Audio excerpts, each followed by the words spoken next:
Eu saúdo, amada Igreja, todos os irmãos em Cristo com a doce e gloriosa paz do nosso Salvador Jesus Cristo. Tá bastante frio, irmãos, então eu vou continuar coberta. Ainda tô bastante gripada, peço perdão para os irmãos que a tosse ainda tem incomodado um pouco, mas logo vai passar. Nada que nos impeça, né, de continuar a nossa meditação, a nossa viagem pela palavra do nosso papai. Capítulo 46 de Gênesis. Israel partiu com tudo o que possuía. Chegando a Berseba, ofereceu sacrifícios ao Deus de Isaque, seu pai. Naquela mesma noite, Deus falou com ele por meio de uma visão e chamou: Jacó, Jacó. Ele respondeu: Eis-me aqui. Então Deus continuou: Eu sou Deus, o Deus do teu pai. Não tenhas medo de descer ao Egito, porque lá eu farei de ti uma grande nação. Eu mesmo vou descer contigo ao Egito e também eu te farei subir de volta a Canaã, e a mão de José fechará os teus olhos. Jacó partiu de Berseba. Os filhos de Israel levaram seu velho pai Jacó, seu filho e suas mulheres nas finas carruagens que o rei lhe havia provido. Também levaram seus rebanhos e os bens que tinham adquirido em Canaã. Assim Jacó foi para o Egito com toda a sua parentela. Levou consigo para o Egito seus filhos, seus netos, suas filhas, suas netas, isto é, todos os seus descendentes até aquele momento. Esses são o nome dos israelitas, ou seja, Jacó e seus parentes que seguiram para viver do Egito. Ruben,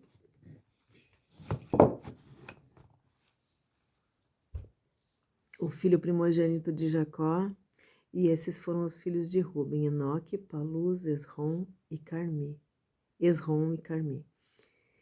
Esses foram os filhos de Simeão: Gemuel, Jamim, Oade, Jaquim, Zoar, Saul, filho que teve com uma mulher cananeia.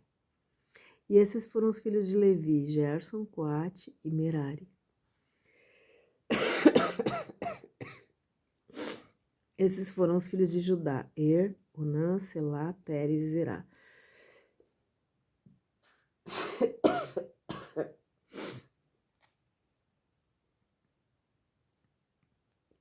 Er e Onã morreram na terra de Canaã, e esses foram os filhos de Pérez: Esrom e Amu. Esses foram os filhos de Issacar: Tola, Puva, Jó e Sinrom. Esses foram os filhos de Zebulon: Sered, Elon e Jaleel. Foram esses os filhos que Lia deu a Jacó em Padarã, além da sua filha Diná. Seus descendentes eram ao todo 33 pessoas. Esses foram os filhos de Gades, e Fion, Agi, Suni, Esbom, Eri, Arod e Areli. Esses foram os filhos de Aser: Imna, Isvá,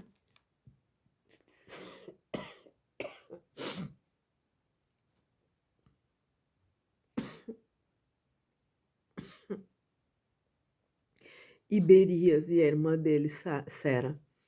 Esses foram os filhos de Berias, Eber e Malquiel.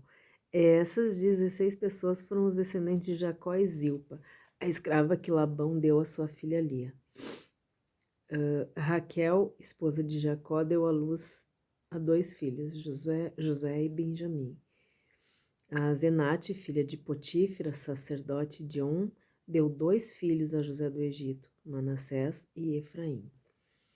Esses foram os filhos de Benjamim: Belá, Bequer, Asbel, Gera, Naamã, Ei, Ros, Mupim, Upim e Arte.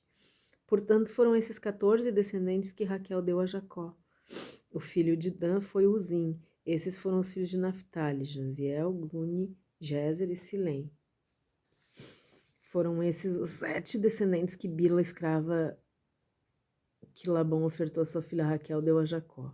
Todos os que foram para o Egito com Jacó, todos os seus descendentes, sem contar as mulheres e seus filhos, totalizaram 66 pessoas. Os filhos de José, que nasceram no Egito, eram um número de 2, e o total das pessoas da família de Jacó que vieram para morar no Egito, 70. Ora, Israel enviou Judá na frente a José com o objetivo de saber como ir a Gósen. Quando lá chegaram, Josué, de carruagem real já preparada, partiu imediatamente para Gósen, a fim de encontrar com seu pai Israel.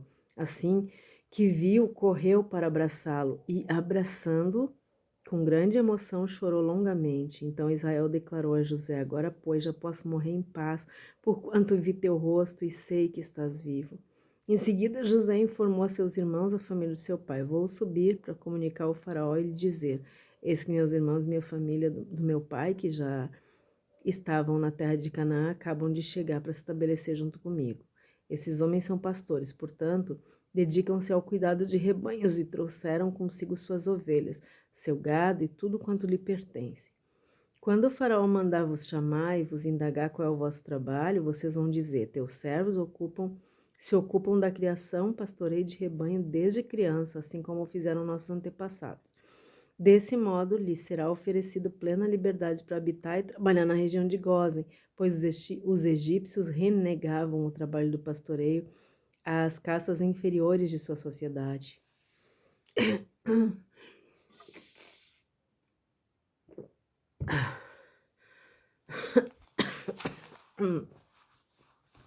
Ai, perdão, queridos.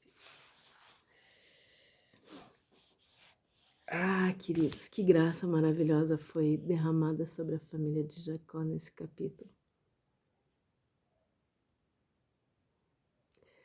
Aqui tem o encontro emocionante de Jacó com o filho José depois de sofrer o luto por tantos anos. A partir desde o versículo 1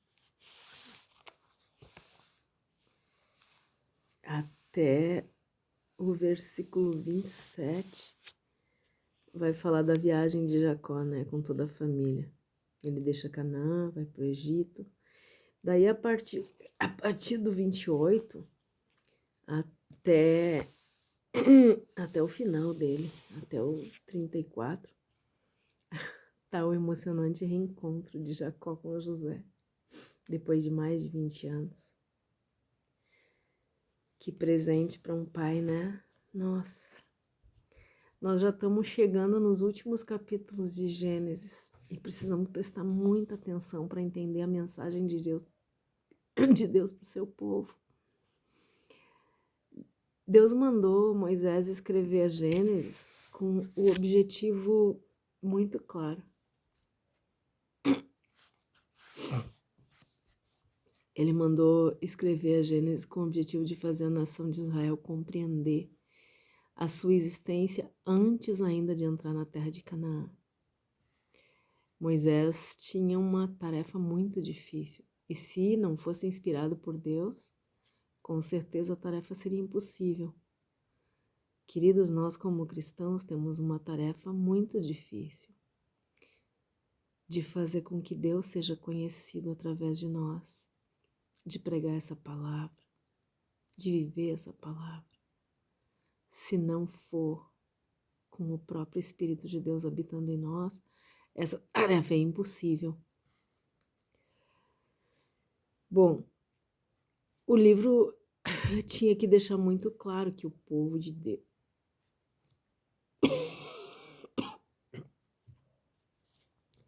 o que o povo de Deus precisava saber.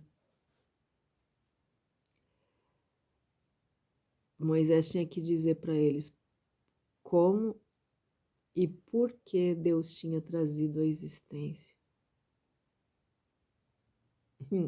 esse povo. Como e por que Deus trouxe à existência esse povo. Além disso, os israelitas deveriam conhecer a sua missão, né? Como um povo sacerdotal da aliança. A missão dos israelitas era o sacerdócio da aliança. E essa também é a nossa missão como cristãos. Nós somos reinos e sacerdotes, lembram? Da aliança. E como as situações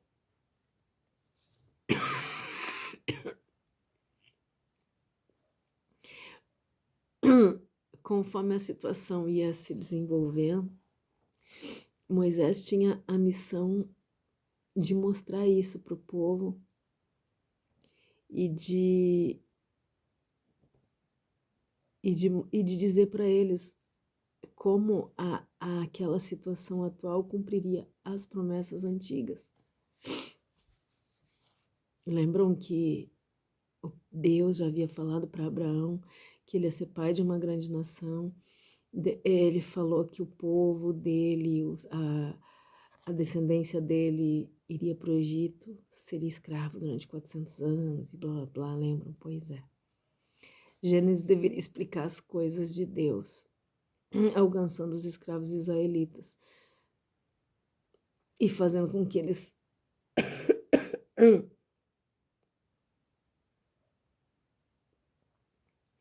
perdão, queridos. Então, Gênesis, o objetivo de Moisés escrever Gênesis era explicar as coisas de Deus de forma que os escravos israelitas que sobrevivessem na escravidão do Egito e soubessem por que eles sobreviveram, ultrapassando todas as fronteiras geográficas. Todas. Pensem comigo, queridos. Os escravos israelitas sobreviveram na escravidão do Egito, ultrapassaram todas as fronteiras geográficas, raciais, sociais, até. Queridos, Gênesis, a história. Olha, pensa comigo, amados. Perdão, nós temos que parar para pensar nisso. Quando Moisés escreveu para nós, quando Deus inspirou Moisés a escrever a Gênesis, ele tinha que explicar as coisas de Deus, alcançar os escravos israelitas, que eles precisavam sobreviver à escravidão do Egito, ultrapassar todas as fronteiras, como a Bíblia tem ultrapassado. A Bíblia tem ultrapassado todas as fronteiras geográficas, raciais, sociais, para chegar até os confins da terra, como está lá em Atos, e nos alcançar. Que loucura, que tremendo isso. Nós precisamos olhar para as origens do céu. É isso que Deus quer quando Ele inspirou Moisés. Ele queria que nós olhássemos para as origens do céu, para as origens da terra, para onde começam os ciclos do tempo.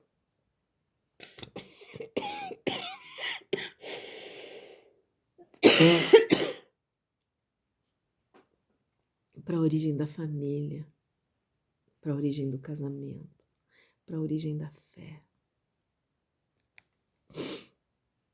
Nós precisamos olhar para a origem do pecado também, para a origem da corrupção e para a origem da rebelião.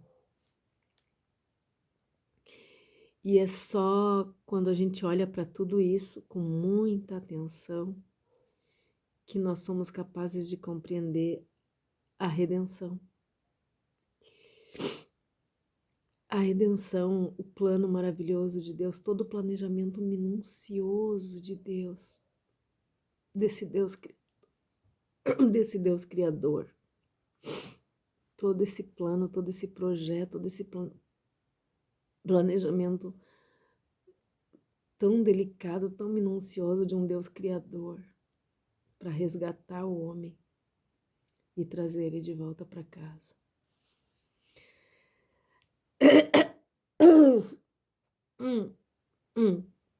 Nos capítulos 12 e 13 de Gênesis, Deus revelou para Abraão que ele daria a ele a terra de Canaã, lembram? Aí nós vimos no capítulo 15 que Deus avisa a Abraão que os seus descendentes deixariam essa terra por um tempo, mas eles seriam libertados da terra da escravidão para voltar para a terra da promessa. No capítulo 17, Deus diz para Abraão que essa terra ia ser sempre para deles para sempre.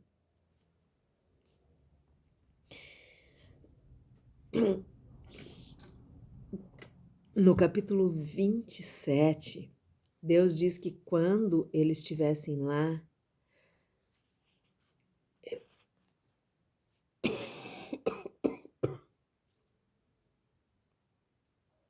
eles se tornariam um instrumento de bênção para todas as nações da terra, todas.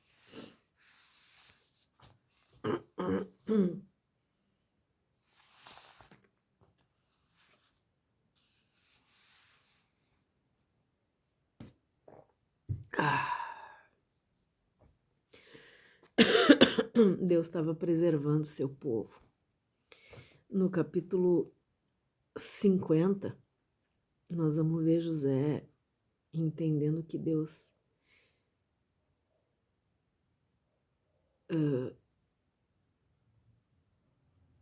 tinha, no capítulo 50, não, aqui, nos últimos capítulos, né?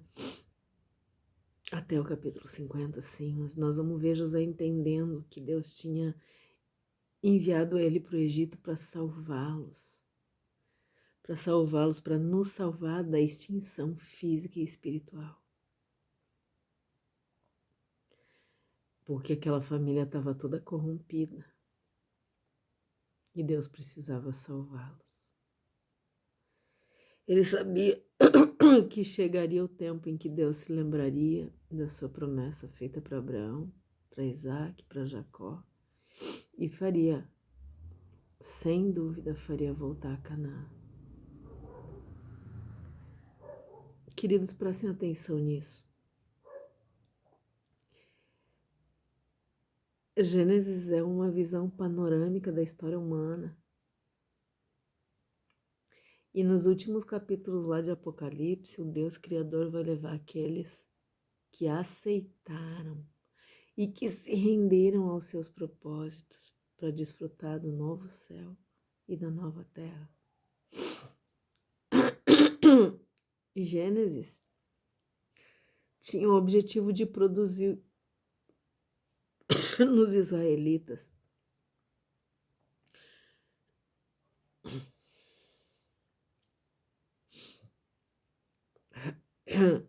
Gênesis tinha o objetivo de produzir nos israelitas e tem o objetivo de produzir em nós cristãos a esperança, a fé, a certeza de que tudo que Deus falou se cumpriria e que vai se cumprir. A graça maravilhosa de Deus reuniu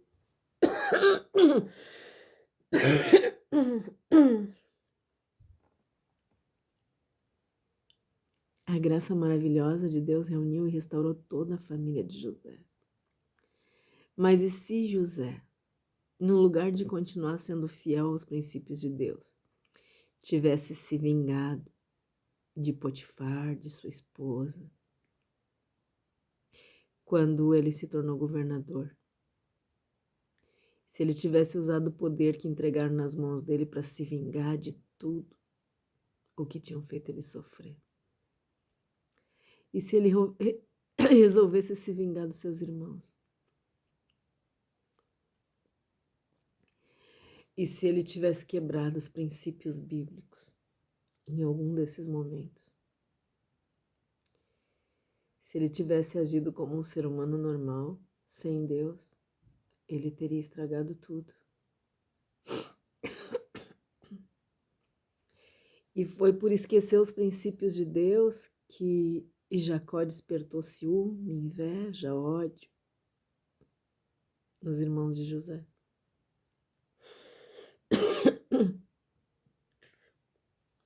O fato, queridos, é que sempre que o ser humano quebra os princípios de Deus, ele estraga tudo. Quantas vezes nós temos estragado tudo porque nós quebramos os princípios de Deus? Quantas vezes nós já fomos abençoados e vimos a bênção escapar pelas nossas mãos? Porque nós quebramos os princípios de Deus. A maior parte da humanidade, queridos, está muito empenhada em fazer estragos, grandes estragos.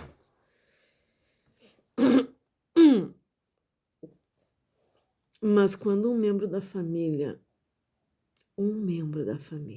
se coloca nas mãos de Deus e se torna instrumento e se torna um instrumento tão potente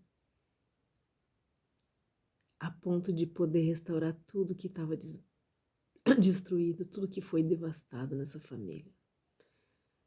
José se negou a quebrar princípios e foi usado como instrumento para restaurar toda a família. E para que a palavra de Deus chegasse até os confins da terra, para que nós cristãos estivéssemos aqui hoje. Queridos, não quebra princípios, não abre mão, não quebrar princípios. Não quebrar princípios de Deus te torna um instrumento tão potente, mas tão potente que tu não imagina. Através de não quebrar princípios, tu pode restaurar tudo que foi destruído na tua família. Não só na tua família aqui, como nas próximas gerações. O capítulo 45, ele vai interligar os dois sonhos de José na infância. Lembram? Os 11 feixes de trigo que se inclinavam diante dele eram os seus irmãos. E no segundo sonho, o sol, a lua, as estrelas que se inclinavam diante dele incluíam seu pai. Lembram? Pois é. José se tornou governador do Egito. O Egito era a maior potência política da época. A única nação com uma economia estável no momento em que todas as outras enfrentavam crise econômica, crise de fome. Graças a José, que estava sempre pronto para ser usado por Deus, a economia do Egito estava em alta. E enquanto o resto do mundo estava afundando na miséria. Mas se José não tivesse passado por todo aquele processo na mão de Deus, ele não ia passar de um menino mimado que o transformaria num simples escravo frustrado e amargurado. E ele só seria mais um entre os seus irmãos. O fato de Deus ter prometido para Abraão e está cumprindo em nós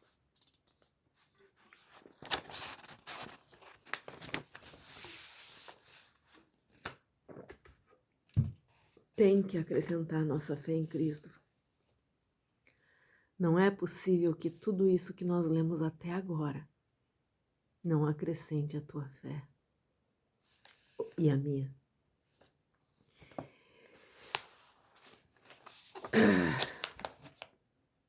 O objetivo, queridos de Gênesis, é nos mostrar que Deus conhece cada detalhe do nosso futuro, cada. E que Ele cumpre tudo o que promete, tudo, absolutamente tudo. O faraó foi usado por Deus para providenciar tudo para o reencontro de José com a família. Que loucura isso!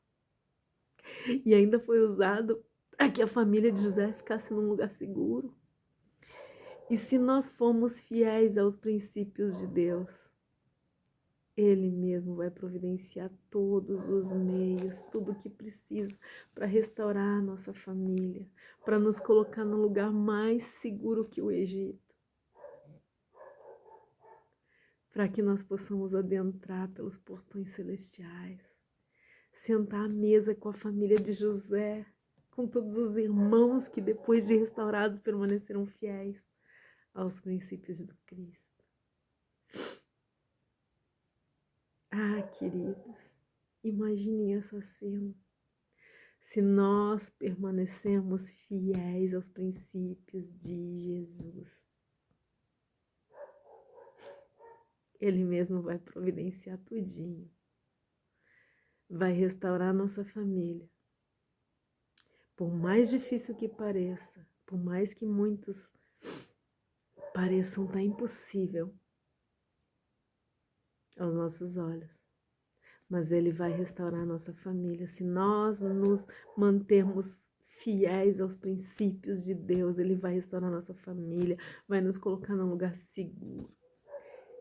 E um dia, queridos, nós vamos entrar pelos portões celestiais, sim. Vamos sentar na mesa com a família de José, com aqueles irmãos restaurados, com a nossa família restaurada.